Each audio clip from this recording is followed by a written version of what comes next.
Donc je suis né en 1915 et en 1936, quand j'ai en 35-36, j'ai commencé à passer le conseil de révision, comme on faisait à l'époque, pour voir ceux qui étaient bons pour le service, ceux qui n'étaient pas bons. Et puis alors on avait des possibilités de faire la préparation militaire.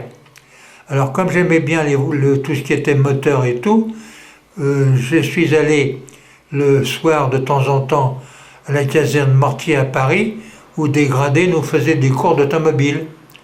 Ça fait comme ça, on était sûr d'être incorporé dans une unité motorisée, au lieu de la BIF où il fallait marcher avec le sac au dos, toutes les marches de 5 km, 10 km, tout. On était sûr d'être exonéré de tout ça. Alors j'ai été incorporé le 19 octobre 1936 à Toul, au 126e régiment de réserve du train. Mon permis de conduire militaire, en faisant 2 tours de cours avec le camion, je l'ai tout de suite. 2 tours de moto avec la moto, j'ai également eu le permis. C'était des camions de la Haye qui étaient relativement neufs. Oui. Mais un beau jour, ils ont décidé que ces camions-là étaient trop beaux pour nous. Ils les ont envoyés à Metz, qui était un peu plus loin de l'ouest, et ils nous ont refilé leur vieux gazogène. Alors j'ai appris à faire marcher les gazogènes. C'est toute une affaire, les gazogènes. Tu as une grande trémie, tu te remplis de charbon de bois. On avait des sacs de charbon de bois qui venaient des Landes, et on remplissait ça. Après ça, on avait des torches qu'on enflammait dans un mélange d'alcool, et on mettait ça à l'intérieur comme un poêle en bas, et on tournait un ventilo à la main pour enflammer le charbon de bois. Et alors à un moment donné, au bout d'un moment, il sortait une grande flamme bleue du truc, ça veut dire que les gaz étaient bons. Alors on fermait l'attirail, on fermait la porte du foyer, et les gaz passaient dans un appareil différent qui les filtrait. Et alors, on avait une petite nourrice d'essence qui permettait de démarrer le moteur sur essence. Et petit à petit, on passait sur gaz. C'est-à-dire qu'à l'essence se substituait le gaz. Et ça marchait pas mal. Ces camions-là avaient fait le Tour de France l'année d'avant pour lancer le gaz des forêts. Et ça marchait pas mal. Ça restait en panne comme toujours. Alors on était affectés, on avait chacun son camion et on était chargé d'entretenir. Et ça, on passait notre temps au garage à nettoyer les camions. On avait des mousquetons. Au lieu d'avoir les grands fusils Lebel de l'infanterie, on avait des mousquetons qui étaient plus courts qu'on pouvait accrocher dans les camions au-dessus du pare-brise. Bon. Un beau jour, je me suis trouvé malade parce qu'il faisait très froid dans l'Est. Si bien qu'il faisait très froid que dans le pactage, on avait une ceinture de flanelle, chose qu'on n'avait jamais connue dans le civil. Et on était obligé de la mettre parce qu'il faisait très froid. Et si tu te faisais piquer dans la cour sans ta ceinture de flanelle, tu avais droit à 3 jours de consigne. Je me suis trouvé un jour enrhumé, très enrhumé. On m'a envoyé à l'infirmerie, et puis là-bas, on ne faisait rien, on était à attendre que ça se passe. Et puis l'adjudant m'avait demandé si je voulais lui mettre un petit peu d'or dans ses papiers. C'était un fouillis. Comme moi je m'y connaissais, je lui ai fait un peu d'ordre, j'ai classé ses fiches, tout ça de malade, il était enchanté. Il m'a gardé longtemps, le plus longtemps qu'il pouvait, parce que normalement l'infirmerie, j'aurais dû y rester 3-4 jours. Et puis il me dit, mais au fait, si tu t'entraînais à faire les pansements et tout ça, tu pourrais avoir ton caducée, ça pourrait te servir plus tard. Ça fait que j'ai commencé à faire des pansements. Les ventouses, c'était surtout les ventouses. Le grand remède à l'époque, c'était les ventouses. Avec la topette à l'alcool, je te mets des ventouses, toute la journée, mettais des ventouses. Puis ça s'est passé comme ça. Et puis un beau jour, on a commencé à parler un petit peu de la guerre, parce que on aurait dû, c'était à la fin, presque à la fin de ma 2e année, on faisait 2 ans à l'époque, c'était en 1938. Hitler était déjà arrivé au pouvoir et avait donc envahi la Tchécoslovaquie. Voilà. On était à 2 doigts de la guerre Il y a eu les accords de Munich, avec Daladier à l'époque et puis Chamberlain, ils étaient 4, les autres ne me rappellent plus. Et puis, le bruit de guerre, bruit de guerre, bruit de guerre. Ça s'est tassé et la guerre a été évitée. Mais on nous a détachés pour transporter des marchandises, des équipements de place en place en cas de mobilisation. Voilà. Moi, je me rappelle avoir transporté des chaussures, d'autres transportaient des vêtements, des choses comme ça, qu'on répartissait dans des endroits, dans l'Est, là-bas, où si la guerre avait eu lieu, les centres mobilisateurs se seraient déployés. On était donc presque à la fin de mon service. C'était en septembre-octobre 38. Et puis on aurait dû être libéré en 38, le 15 octobre, parce que c'était les 2 ans. Manque de chance, on n'a pas été libéré, mais enfin, on n'a quand même fait que 15 jours de rabio.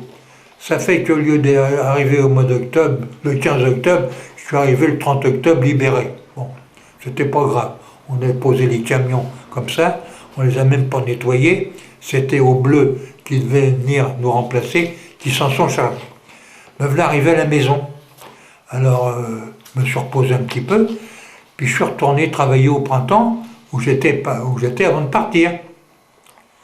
21 mars 39, rappel pour 21 jours. Alors 21 jours, bon ben, me voilà parti. Arrivé à Toul, là-bas mon ancien régiment. Est-ce qu'il faut dire à Toul aussi, pendant qu'on y est, ville, c'était une ville, on n'était déjà pas en pleine ville, nous. On était à 5 km dans un camp en dehors de Toul même, qui s'appelait Dommartin-les-Toules. Donc c'était déjà loin pour aller en ville. Puis alors en ville, il y avait l'artillerie, l'infanterie, les chasseurs à pied, tu voyais que des soldats. Alors c'était pas rigolo. Ça fait que Toul n'était pas un truc enchanteur qui m'avait laissé un souvenir impérissable. Quand on a été rappelé, le gars qui était au bureau, il disait voilà, si vous choisissez si vous voulez rester là et si vous voulez faire vos 21 jours à Nancy. C'est l'erreur que j'ai faite. Parce que quand la guerre a été déclarée par la suite, si j'étais resté au 126, mon régiment d'origine, je me serais retrouvé dans le Midi. Ce régiment-là, au moment de la guerre, avait été replié. Moi, j'ai choisi Nancy. Erreur de ma part. Mais enfin, c'était comme ça. Enfin bref, me voilà arrivé au 20e train de Nancy. Alors on est resté à un moment là, on a commencé à voir des voitures réquisitionnées, des voitures civiles, qui ont été chargées de maquiller, qu'on badigeonnait avec toutes les couleurs, du blanc, du jaune, pour aller en campagne. C'était pas bon signe ça. Naturellement, les 21 jours se sont passés. Déclaration on nous a pu parler de nous libérer. La guerre commençait à courir, les bruits de guerre. Je pose une permission, comme j'avais de temps en temps droit. À peine arrivé chez nous, un télégramme jaune urgent, retour immédiat. Déclaration de guerre lancée. Alors on a quitté notre caserne de Nancy et on est allé s'installer dans les bois du côté de Saverne. Voilà. Alors là, le boulot c'était à faire des trous, faire des casemates, des grands trous. On coupait des arbres, on faisait des rondins pour faire le toit, on mettait un petit peu de terre et puis un petit peu de branchage pour nous camoufler. Et puis pour les camions, le système qu'il y avait, c'était des trous aussi, mais alors avec une descente en pente. Ça veut dire que quand le camion était rentré dans le trou, il n'y avait plus que l'eau qui dépassait. Ça faisait qu'en cas d'éclat de but, le camion n'aurait pas été détruit. C'était ça la combine. On est resté un moment là. La grande chasse qu'on faisait, c'était la chasse à la 5e colonne. On racontait, on entendait, il y avait des fausses bonnes sœurs, il y avait des faux ceci, des faux cela. Alors, le grand travail, c'était de se lancer sur les routes, puis arrêter toutes les voitures et demander aux gens leur identité, un peu le travail de gendarme. Bon. À Beaujour, la guerre donc était déclarée, mais nous on ne s'apercevait de rien. De temps en temps, on voyait des avions qui passaient comme ça. Un beau jour, l'armistice, Pétain. Pétain, mes pauvres enfants, j'ai le grand regret de vous dire que la guerre est finie. Je suis rentré en contact avec l'ennemi qui m'a chargé d'assurer que nos troupes seraient préservées, etc., etc. Catastrophe. C'était donc au début du mois de juin, ça. 3-4 jours après l'appel de De Gaulle, 18 juin 40. Non, c'était 40, là. Oui, 40, on est déjà arrivé en 40. Mais comme l'appel de De Gaulle, le 18 juin, la guerre n'est pas finie, je suis à Londres, je fais appel à tous les marins, les hommes de troupe et tout, qui voudraient me rejoindre pour continuer la guerre. Bon. Un beau jour, l'officier, c'était un réserviste, un colonel réserviste. Les pauvres enfants, il dit, on est foutus, la guerre. On a encore eu quelques bombardements. Parce que malgré que la guerre était finie, l'endroit où je me trouvais, la 20e division, a continué le combat pendant quelques jours. Ça fait qu'on a été bombardé pendant quelques jours. D'ailleurs, à la suite de ça, ma division, dont je faisais partie, a reçu une citation. Ah oui. Citation à l'armée pour sa résistance au Denon. Oui. Bon, ça nous faisait une belle jambe. Voilà. Le gars nous dit, maintenant, vous voyez, c'est fini, c'est bon, ben, c'est arrêté, foutu pour foutu, vous êtes libre, ensuite vous débrouillez, on ne peut plus rien faire. 2-3 jours, enfin le lendemain, on lui dit, non, c'est pas comme ça, et on va être démobilisé, mais il ne faut pas qu'on soit dans le désordre, on va vous réunir, on va vous envoyer en groupe, vous serez libérés un peu plus tard, et puis donc restons groupés. Alors, on est parti en marche, on a vu les premiers Allemands. Les premiers Allemands, ils nous ont même fait un genre d'honneur parce qu'on avait bien résisté. On balançait les fusils qui étaient en tas devant l'officier, comme ça faisait moche, on balançait les fusils, puis le gars, les Allemands nous faisaient, on n'avait jamais vu, c'est les premiers Allemands que j'ai vus, en vert de gris. On a continué à marcher, et puis on est arrivé à Strasbourg. Enfin, on a fait une partie en camion, une partie à pied, une partie, nous voulons arriver à Strasbourg dans une caserne désaffectée à l'époque, puisque c'était fini pour la guerre, la caserne était libre.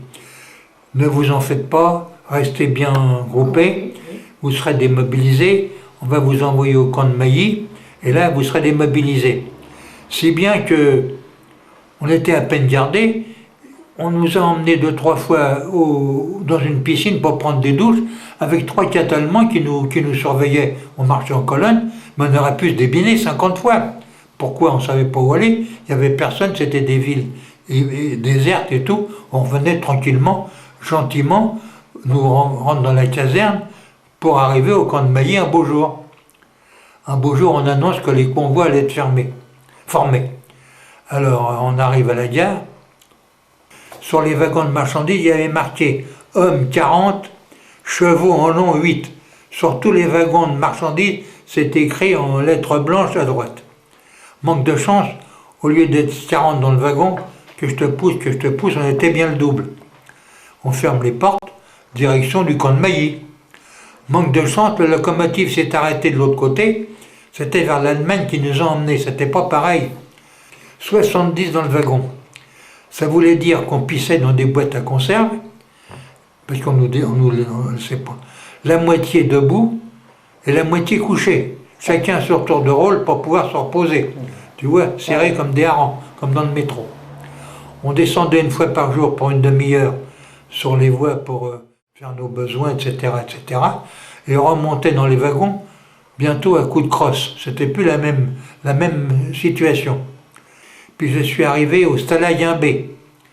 Alors on a su, c'était à Hohenstein, c'était en Prusse orientale. Des mômes de 14 ans, avec la chemise brune et le brassard gammé, ils foutaient des pierres. Et puis les civils nous insultaient. Nous voulons arriver dans les baraques. C'était des baraques en bois qui avaient été bâties avec des lits superposés. Arrivé dans ces camps-là, le menu, une soupe à la flotte tous les jours avec 3 rondelles de rutabaga, un 8e de boules de pain allemande ou un 6e s'ils étaient riches, une cuillerée à sucre de poudre, et puis une cuillerée de margarine. Régime pour 24 heures. Bon, ben alors c'était comme ça. On a commencé à attraper des poux. Les premiers poux que j'avais jamais vus. Alors, le grand boulot, c'était de tuer les poux, puis les larves qui étaient dans les doublures. De temps en temps, on nous emmenait aux douches, ça veut dire qu'on nous foutait tous à poil dans un truc pour des douches, et puis on accrochait nos vêtements sur des grands crochets qui montaient en haut, puis qui étaient soi-disant désinfectés. Puis on est resté comme ça quelques temps. Et puis un beau jour, on nous dit, ceux qui voudront aller travailler, on va former des commandos. Premier truc volontaire, parce que c'était pas de rester là-dedans, ceux qui travaillaient, ils avaient une chance de peut-être pouvoir s'échapper ou pouvoir être mieux nourris. Voilà. C'est comme ça que je suis parti en commando. On appelait ça des commandos. Alors tu étais à la foire aux bestiaux, tu étais aligné sur une place, les pecnos arrivaient, ils te regardaient comme ils auraient choisi des vaches ou des chevaux. Moi j'en prends 6, moi j'en prends 2, moi j'en prends 8, c'était distribué comme ça chez les pecnos. Les paysans qui n'étaient pas bêtes, tout en étant allemands, ils avaient intérêt à soigner leurs prisonniers, aussi bien lui donner des vêtements que le nourrir, parce qu'ils travaillaient. On travaillait bien quand on était dans un... On travaillait aussi bien qu'on aurait travaillé pour un Français, il n'y avait pas de différence. Surtout dans les champs, le travail, c'est à peu près tout le temps, toujours pareil, il n'y a pas de finesse à avoir. Pour ramasser des patates ou des betteraves, c'est pas compliqué. Hein. D'un seul coup, un mécaniqueur, il demande un mécaniqueur. À tout hasard, moi je me présente comme mécaniqueur. Je me dis, ils vont peut-être me faire conduire un camion. Non, ils m'ont mis dans un moulin. C'était un moulin qui aurait dû marcher. Parce que la région où on était, c'était la Mazurie. C'était une région où il y a des très grands lacs. Alors le moulin, normalement, marchait aux deux. Il marchait à la flotte du déversoir de l'étang, où il marchait au fioul. Mais comme il n'y avait pas de fioul, on marchait plus souvent au déversoir du lac. C'était du seigle ou de l'avoine ou de l'orge. On pesait les sacs et en contrepartie, ils avaient leur équivalent en grains moulus. Ils appelaient ça de la chrotte. C'était des grains grossièrement écrasés qui servaient à nourrir les animaux. Alors moi, ce que je faisais, je servais ces gens-là. Ils avaient droit à 20 kilos, je leur pesais 20 kilos, on les pesait. Bonjour monsieur, c'était mon travail. Et puis j'avais un cheval à m'occuper aussi, donner à manger au cheval. Et puis un beau jour, j'entends parler qu'il allait y avoir des libérations d'agriculteurs ou de toutes sortes de catégories, et avec des gens du service médical. Et comme j'avais passé mon caducée, et que j'avais un papier dans mon livret militaire qui attestait de cette chose-là, je dis aux gardiens, qui étaient de braves hommes, c'était des braves hommes les gardiens, c'était des gars qui étaient déjà la deuxième réserve, ils n'étaient pas méchants. Je dis, dites donc, moi, je suis sanitaire, normalement j'ai le droit de retourner au camp pour qu'on me libère. Alors le gars a fait une démarche, puis un beau jour il me l'a convoqué, c'était devenu le Stalayen A, ça. Me voilà arrivé au Stalayen A. Alors il m'envoie à l'infirmerie, où il y avait déjà toute une organisation pour donner un coup de main. Et puis en effet, il y avait des convois, c'était les agriculteurs, c'était les pères de famille, c'était tout. Jamais j'étais dans un convoi, je suis passé au travers. Donc je suis resté au camp. C'était peut-être un peu mieux que la première fois au point de vue régime, mais c'était à peu près pareil. Et puis un beau matin, un dimanche, pan, pan, pan, on entend des canons, déclaration de guerre entre la Russie et l'Allemagne. Ça ne nous a rien changé, c'était déjà absolument plus loin. La seule chose qu'on a vue, quelques avions blancs avec des étoiles rouges qui passaient comme ça de temps en temps pour regarder. Mais nous, il n'y avait rien de changé. On a continué comme ça. La guerre s'est accentuée. Nous voilà partis également. Les Allemands ont commencé. Alors là-dedans, il y avait même encore des attelages avec des bœufs. Il y avait des tracteurs, il y avait des voitures à chevaux, il y avait encore des bœufs qui tiraient des chariots. Tout ça s'est mis en route et puis partez comme ça. Puis nous, on est devenus un peu libres là-dedans. on s'occupait plus beaucoup de nous. Alors nous voilà encore livrés un peu nous-mêmes. Si bien qu'un beau jour, on a commencé à sentir des bombes et tout ça qui tapait. Et puis on était un peu libérés, on était tout seuls.